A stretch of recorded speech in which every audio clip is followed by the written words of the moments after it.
بەنداوی مووسڵ گەورەترین بەنداوی عێراقە. بە چوارەم گەورەترین بەنداوی ناوچەی ڕۆژهەڵاتی ناوەڕاست دادەنرێت.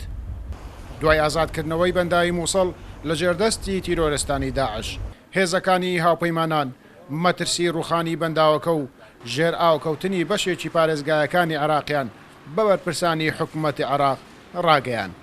ئەو کات بەهۆی نێزیکی تیرۆرستانی داعش لە ناوچەکە کۆمپانیا ناوخۆی و بیانیەکان نەیان دەتوانی گرێبەستی نۆژەنکردنەوەی بەنداوەکە لەگەڵ حکوومەتی عێراق ئیمزا بکەن. تا ساڵی 2016 نزیکەی 10 کیلۆمەتر تیرۆرستانی داعش لە بەنداوی مووسڵ دوورخراونەوە. ئەو کات کۆمپانیای تیریفی ئیتالی نۆژەنکردنەوەی بەنداوی مووسڵی گرتە ئەستۆی خۆی.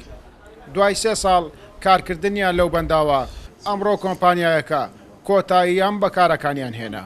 ئەو مەترسیانەی لەسەر ڕوخانی بەنداوەکەش هەبوو دووریان خستەوە. ئەندامێکی ئەنجومەنی پارێزگای دەڵێت ئەندازیارە بیانیەکان گرێبەستەکانیان تەواو بووە. لە یەکی ئەم مانگەوە بەنداوی مووسڵ جێدێڵن.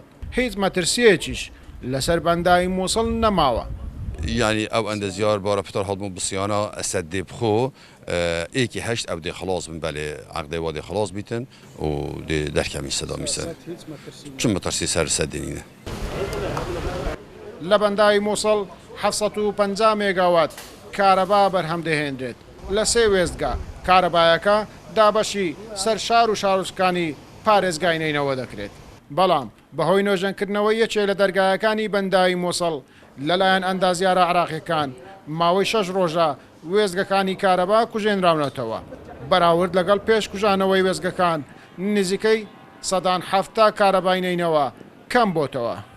إيقاف محطات كهرباء سد الموصل السد الرئيسي بالفعل تم إيقافها. أو كهرباء لا وێزگەکانی سەرەکی بۆ مووسڵ دەچێت لەلای ئێمە ڕامانگرتووە و کوژان دوومانەتەوە چونکە یەکێک لە دەرگایەکانی بەنداوەکە لەلایەن ئەندازیارانی خۆمانەوە نۆژەن دەکرێتەوە کە تەواو بوو وێزگەکان ئیش پێ دەکەینەوە و کارەبایەکەش وەکو جارانی لێدێتەوە.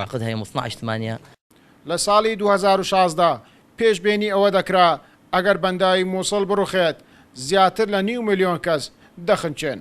تەواوی شاری مووسڵ و بەشێک لە بەغدای پایتەختیش نوقمی ژێر ئاو دەبێت.